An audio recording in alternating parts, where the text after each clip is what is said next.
Hi, my name is Rebecca and welcome to Yarn and Pajamas. Today is Vlogmas day number 9. As you guys can tell, I am back at my house. We got home a little bit ago and I took me a shower and I'm just going to rest and relax for the rest of the evening because I have to go to work tomorrow.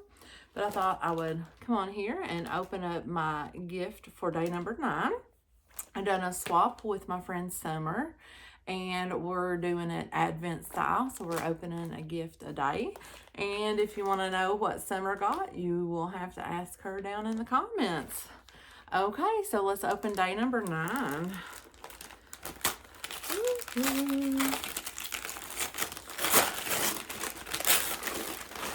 Ooh, what is that? Oh my goodness, I think it's a tote bag. Oh, look, it says Merry Christmas. Ooh, I think I'm going to use this as a bag to take my lunch in at work. I take a big tea thermos to work with me, so I think this will fit in it just nicely. Thank you very much, Summer. I really, really love my new tote bag, and so I'm going to use this for my lunches here for a little bit, and then I'm sure that it's going to hold a project at some time. Okay, so yesterday I showed you guys my haul, my thrifting haul from the day before. We didn't do any thrifting yesterday.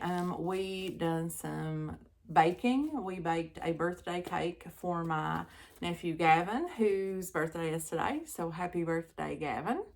And he turns a big 14 today.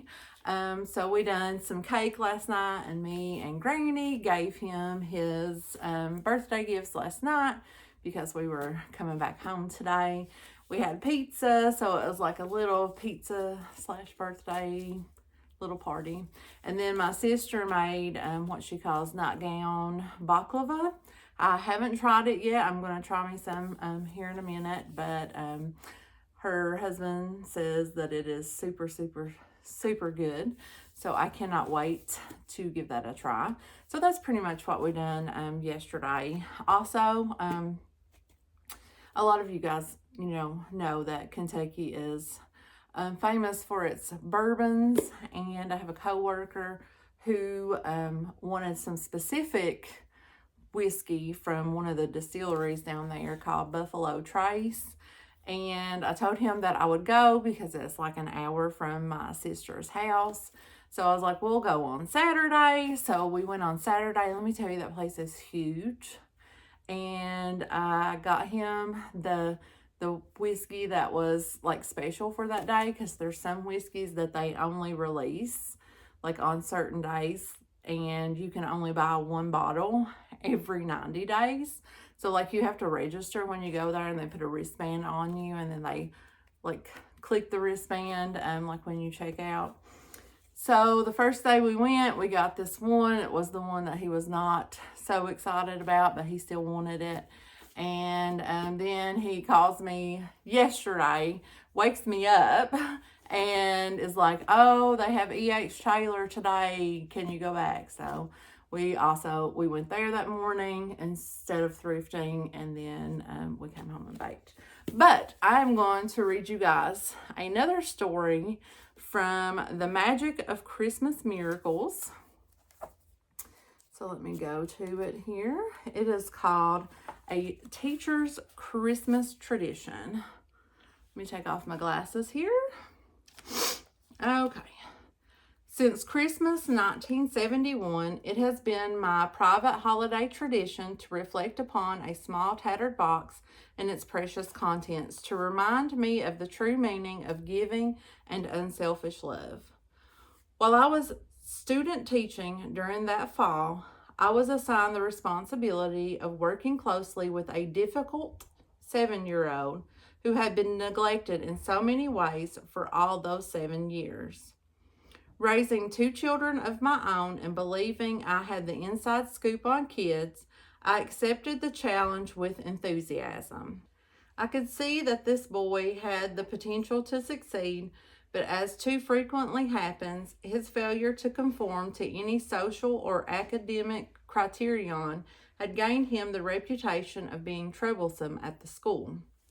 To my dismay, the task of getting through to and working with the boy was much harder than I had ever imagined. I was repeatedly discouraged as I was hit, cursed at, and spat upon by this tiny, ragged imp who was so emotionally starved that he was unable to accept any form of understanding or caring. Over the weeks, however, my unrelenting efforts and patience finally began to be rewarded, and the little boy slowly started showing improvement physically, emotionally, and academically.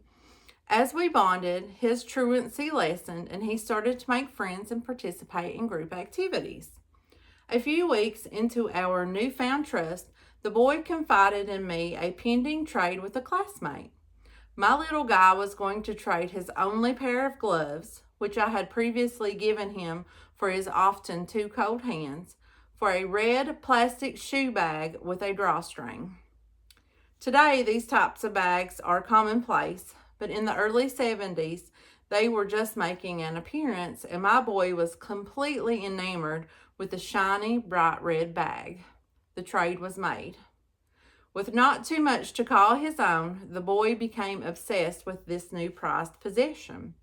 For many weeks, discussions and written work centered around this wonderful plastic bag, its purposes, its value, and the beauty in his eyes.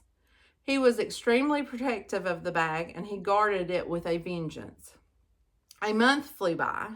Christmas was coming, and my semester's work was drawing to a close.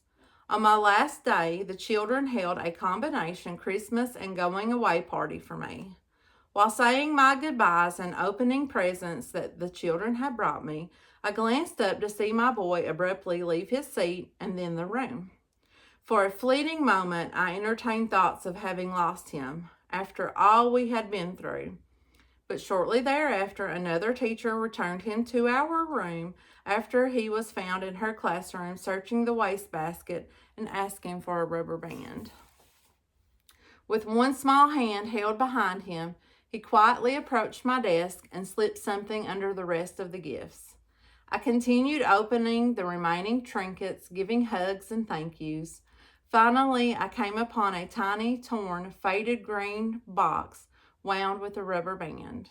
As I slipped the band from the box, my eyes briefly met the boy's. His smudged little face was glowing with an ear-to-ear smile. Folded carefully in the box was his treasure, the red plastic bag.